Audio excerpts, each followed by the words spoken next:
Ready when you are. Can I start off by saying something sweet?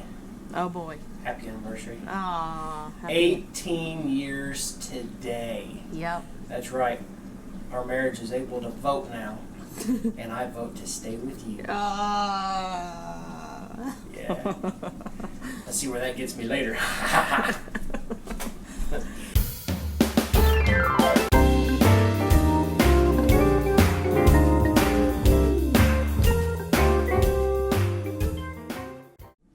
Hi, and welcome back to another edition of Cooking Chris's Dishes with the good old boy, that's me, where we're cooking up dishes straight from recipes.crock.com, my wife's cooking blog that has well over 400 recipes and a rising. And you, the people, have spoken. We have listened. If you remember from the easy Italian chicken recipe that we did, I remember saying, hey, if you want to see the beef roast on this, you say, Mikey, show us the beef roast. And it was said multiple times, whether it was on the post of the YouTube video itself or on the blog post of this. Y'all spoke. Y'all did it in all caps like I asked. Most of you did anyway. And I'm just here to say, stop yelling. I'm doing it right now. This is the exact same recipe as... There goes my tap dancing dog. Yes, he wants to go outside. He wants to go outside because it's really, really nice outside. Heck, I want to go outside, but oh no, she's making me slave over a hot crock pot or two. But it's okay because I'm here for you. We're going to do this recipe now. It is the same recipe as the Italian chicken recipe, only it doesn't use chicken this time. It uses beef. So if you're one of those people that says, hey, where's the beef? It's right there in the form of a frozen chuck roast. And if you're saying, you're going to put frozen chuck roast in a crock pot? You're going to use something that's frozen? I'm going to say yes. Now, let it go. All right, but this is a very quick recipe, and here's how it starts. You need two 15-ounce cans, 14.5-ounce cans, whatever you got, of Italian-style crushed tomatoes, or diced tomatoes. You also need one 8-ounce can of tomato sauce. You need 1/2 teaspoon of red pepper flakes. We're using red bell pepper flakes. There's not going to be any heat with it, but we can't find the red pepper flakes, and so it's okay. We're not going to have any heat in it, but we're still going to like it because red pepper flakes are good. Red bell pepper flakes, it is. We also need 1 packet of ranch dressing seasoning or pesto seasoning, something of an Italian seasoning. You're shaking your head back there. It says it right there on the blog post. It says ranch? It says pesto or Italian, doesn't it? It says 1 packet of garlic and herb sauce mix or pesto, you need a packet of Italian dressing seasoning. Stand by while my wife gets the right ingredients. Someone didn't read the directions. Sorry. Italian dressing mix. That's what you need. 1 packet of that. You also need 1 onion that's been halved and then sliced up. I've got it sliced up pretty thin. And then also 8 ounces of baby portobello mushrooms that I have also rinsed and drained again because, you know, mushrooms, you want to make sure they're washed off. My suggestion to you is, even though it says on there that they've already been washed in the package, wash them again because you just never know. Oh, okay. And then you also need the star of the show, which is 1 pot roast, chuck roast is what we're using, and how much? It's about 5 pounds. About a 5-pound chuck roast, and then your finisher will be, let me move my chuck out of the way, excuse me Chuck, 2 tablespoons of water and 2 tablespoons of cornstarch. This is where we'll start, this is where we'll end. First thing you do, take your mushrooms and put them down in the bottom of the pot, in the pot, not outside of the pot. And then you put your onions down in the bottom of your pot on top of your shrimps. Get rid of the bowl. And then for the star of the show, my buddy Chuck. If that's Chuck, who's the other one? That's Chuck too. Oh, let's call him Charlie. Or Charlie? Okay. Charlie over there, Chuck over here, for short. And then also, you take your sausage. No.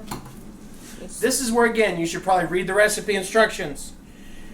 After you put your This says chicken. We're going with the beef. Sprinkle your sauce mix and red pepper flakes. Your Italian dressing seasoning or sauce mix, whatever you're using there. Maybe you shouldn't pay attention to me. Maybe you should go read the post.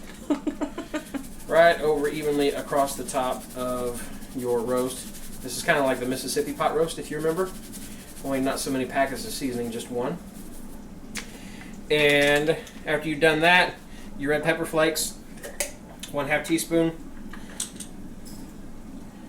I don't know how much a 1/2 teaspoon is unless I go measure it, and I don't feel like going and getting a 1/2 teaspoon, so I'm just going to take that much and put it over the top of, you know what, since it's not going to add that much heat because it's not going to add any heat because it's red bell pepper flakes, I'm going to add some more because bell peppers are good.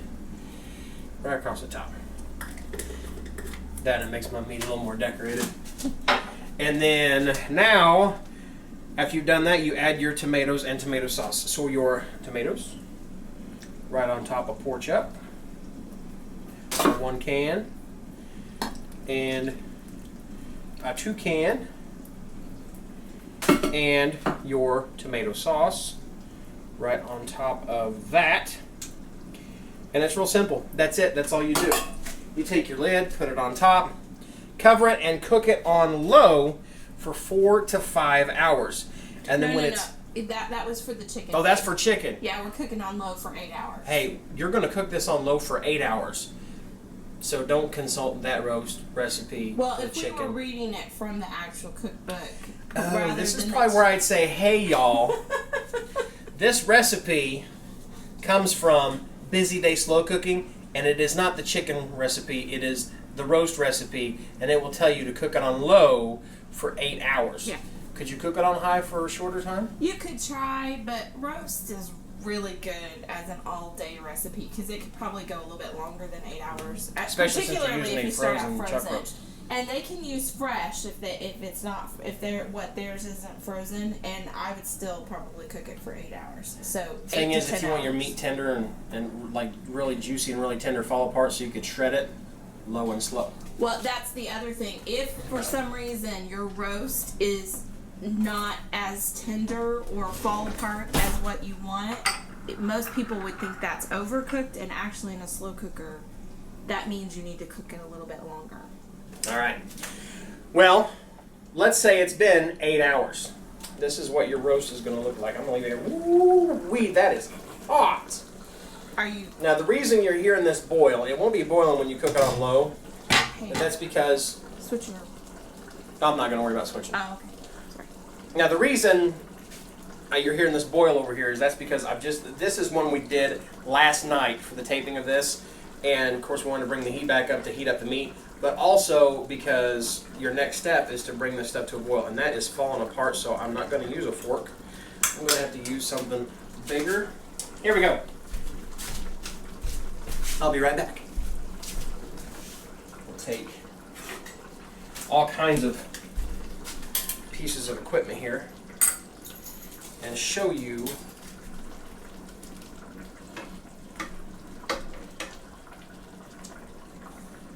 there's even a part for the dog. That's part of the bone of the chuck roast. The bones help with the flavoring a little bit more. There's a more beefy flavor in your stock.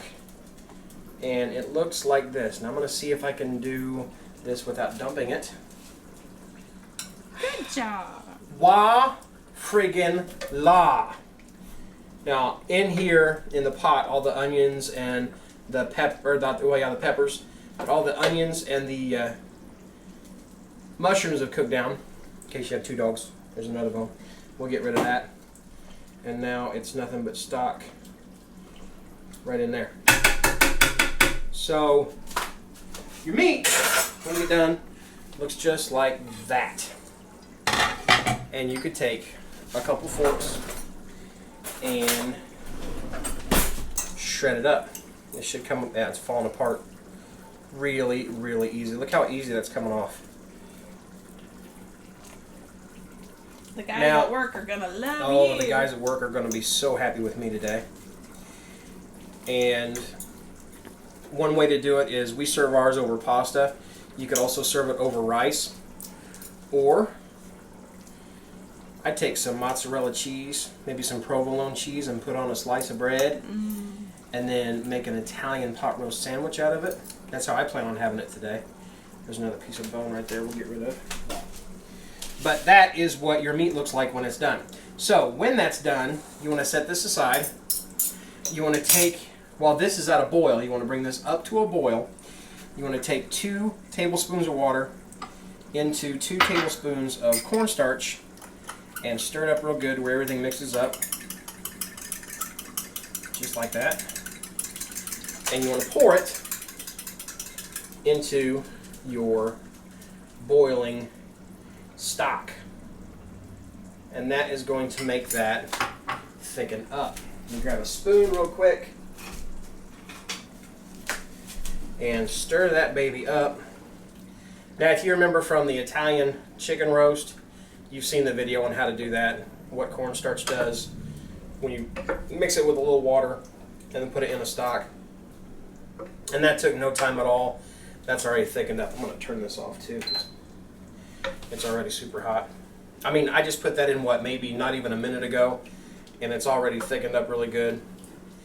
And as it continues to heat up and get all together, they're mixed up, it's going to get even thicker, which is why it's really, really, really good over pasta, because right there you've got a pasta sauce with meat. Now for the fun part of my job, I'll take some of that over pasta later, but I want to try a piece of this beef. I'll get myself a tomato to go with it. We're giving that Irish accent. Italian there. I know, but Irish I was.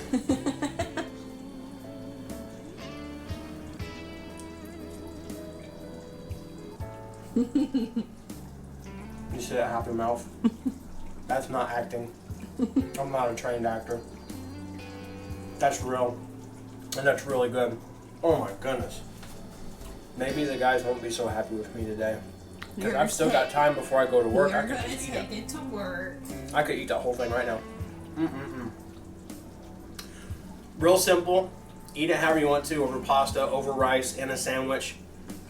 Straight out of the pot and onto a plate like I'm doing right now. And that's how easy it is. That's one of the best things ever. That's right up there with my favorite roast, which is the Mississippi roast. If you're looking for something a little bit more Italian, throw some tomatoes in it. It's really, really good. And you see how quick I was to make that? Took no time at all. And it's great for the folks that can't do like the 4 to 6 hour recipes. Because that one can cook all day. That one you can stretch a little bit further. The longer you cook it, the more tender your meat's going to get. Right. It's got enough liquid in it too. It's not going to dry it out at all. Yeah. So as I keep picking at my coworkers' food here, we want to thank you again for watching another episode of Cooking Chris's Dishes with the good old boy. That's me. And if you would, subscribe down below. And first, if I could also say something real quick to my subscribers. Holy cow! I've gained about 200 more subscribers in the past 2 weeks. And I'm floored by that. I want to say thank you. We both do from the bottom of our hearts. We really thank those of you who enjoy watching us and really see what we're about. Anybody can get on there and cook, but it's not about cooking. It's about a relationship between me and my wife, and we want to show you a little bit of our happy. So if you think we're just here to teach you how to cook, you come to the wrong place. Because I'm here to show you why I love that woman that I've been with now for 18 years. And if you don't get that, go back and watch some more. Because you're going to see it in every episode. Just how much I love her and how much she loves me. All right, that's enough of the mushy. Now he's been too sappy. Yeah, let's get rid of that. Gravy. Yeah, somebody's going to get on there and make a comment. Blah, blah, blah. Talk about the love later. Show me the recipe. You know what I'm going to say to that? Oh, Lordy. No. I'm going to show you how much I love my wife first. And then we'll show you what we're cooking up. Just like we did today. Also, if you would, check us out on Facebook at Recipes That Crock, as well as Good Old Tunes with Good Old Boy. That's me again, where we're going to share these recipes also with the music and other fun things that the family does together. And again, one more time, subscribe right here to this channel, youtube.com/MikeyGood, where you'll see these recipes, and then also go back and check out the other playlists. There's music, there's funny things on there, and we really hope that you enjoy it. I can see that some of you are, and we're very, very grateful for it. Again, we want to thank you guys for watching. Now leave me alone. I'm going to eat my coworker's lunch. I'll protect it for you guys. Bye.